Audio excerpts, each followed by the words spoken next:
Hello YouTube, this is Captain Omni, and I'm coming at you with another fanfiction concept. And this one, if you can't tell, is actually inspired by the recently announced, and will be out by the end of this month. Actually, Justice League Ruby crossover.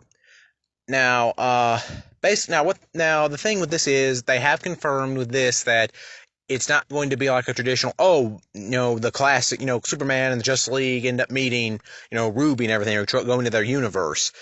No, they're playing it like, no, these are actually like Ruby versions of the the Justice League, like all the Superman, Batman, Wonder Woman, the Flash, all of them. Um, if they had lived on Remnant, the world of Ruby, that is, from day one, like they just lived their lives there. So clearly, it's not going to be following Ruby canon necessarily. Still no word on if Superman's going to actually be an alien or not. But anyway, yeah. So basically, the idea is I kind of got a little bit inspired by that, and so basically, because I mean, you just have the main Justice League, but there's still stuff you could play with here, and a lot of there's it basically kind of got the old like I said, the old fan fiction factory in the brain going. So basically, what this would be is, if you can't, like the title says, Ruby Remnant 1. Now, what that means is like it's kind of a play on the old like Earth 1 thing. Like basically in pre-Crisis in DC, before Crisis on Infinite Earths, uh, there was Earth 1, which is where, the Silver Age Justice League existed. And then you had Earth 2, which was where the Golden Age JSA Justice Society existed. But Earth Prime was originally just the real world. Essentially like, okay, well, the, quote, real world, unquote, where, there were no superheroes, no nothing. Well, the basic idea here is, like, Remnant Prime is basically, standard Ruby canon, that's, no Superman, no anything like that. But what I would be doing with this is, Remnant 1 is essentially, their equivalent to Earth 1. Where it's like, okay, here's the Justice League, here's them, existing and everything. And, yeah, so basically what this would be is, it's kind of like a series of, would kind of like be a series of kind of like anthology sort of like and the more of the crossover that comes out, it will be kind of added here or there to it, like but basically to begin with, it would be really avoiding the main core Justice League until we get more info on that, on how they're doing it. But like, that still leaves a lot to kind of go over, like for a blender of the DC universe with Ruby. And one of the ones I've already kind of like worked out is Green Arrow.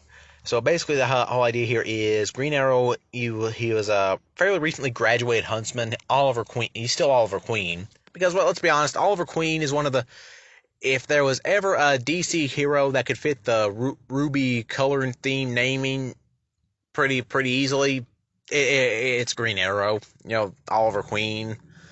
Uh, but anyway, basically his whole thing is he was a huntsman who, came from a really rich family, the Queens.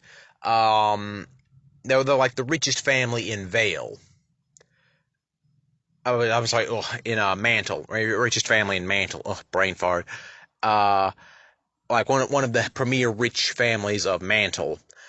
And, he's basically, he was this punkish kid, this troublemaker who never really had anything. Even though he was a huntsman, he never really had anything like, didn't really have that drive. He was more like, okay, you're going to be a huntsman because we don't know what else to do with you, kind of thing. Kind of straighten out his attitude. And he did have skills at it, but still at the same time, he's kind of like this flippant, whatever, kind of guy. He's never wanted for anything necessarily. Um, so basically, after graduation, Oliver ends up stuck on an island for 5 years. When trying to help stop a bandits that had been like using the seas as kind of like cover to like go in, strike ships, basically fighting pirates essentially. and he gets lost on this island with a fair amount of grim stuck on it, actually, which means that, and his weapon gets wrecked, and but what he does have is a lot of dust left over to like help fight off the grim, and so he ends up having to make makeshift arrows and bows, and yeah, he ends up getting far more used to a bow than he ever did his gun.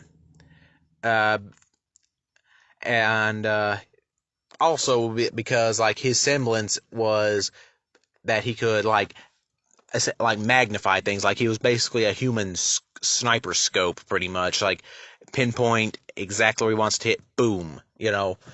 Zoom in like that. Kind of like having telescopic vision almost. So basically, he does eventually ends up escaping the island after 5 years. And when he returns to Mantle, again, he was beforehand. He was just this rich kid, never really wanted for anything. Everything was handed to him on a silver platter. But now he's like, when he's back in Mantle, he sees, okay, there is a lot of stuff wrong here. There are these people going hungry. There's crime. Everything. I can't stand by and let this happen. So, and of course, corruption in the police force, corruption in the for the mayor and everything. And he's like, no, I'm not standing for this. On that island, I had to fend for myself. I knew what it was to go hungry, to be at the mercy of the world. I'm not letting anyone else go through that. Which, very classic Green Arrow. And yeah, he ends up essentially becoming a vigilante. Yeah. He's not an active huntsman anymore. He's basically like, you know what? No, I'm retiring from this. It's good, but yeah, I think I've had enough of the huntsman stuff.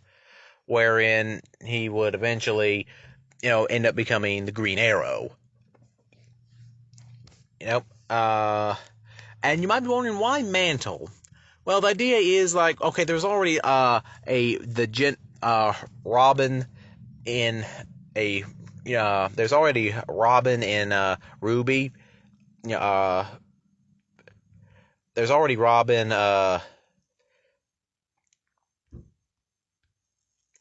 There's already Robin Hill in Ruby, who is essentially like the Ruby version of Robin Hood. So I'm like, you know what? I think the irony here would be kind of hilarious too, because like she's Robin Hill is essentially based on Robin Hood. She's like, but here you have a guy who's essentially, okay, this is just modern Robin Hood running around.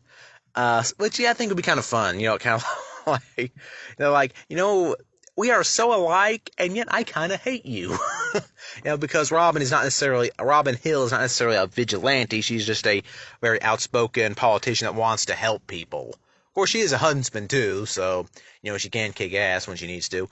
But, yeah, basically just this kind of example of, like, okay, here's this, I will be coming back to this, do a little more and stuff, but, like, that's basic gist, like, kind of expand, like, what a true fusion of the DC and, like, what more DC hero versions of characters would be like. In fact, in this, I would even have it be where, one thing would also be that there would be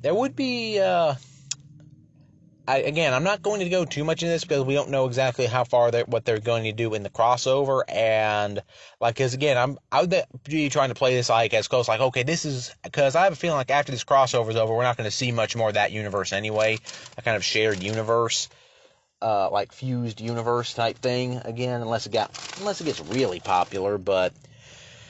Anyway, yeah, this has been just another example here. So yeah, tell me, guys. Comment below. Let me know what you think. This has been Captain Omni signing off.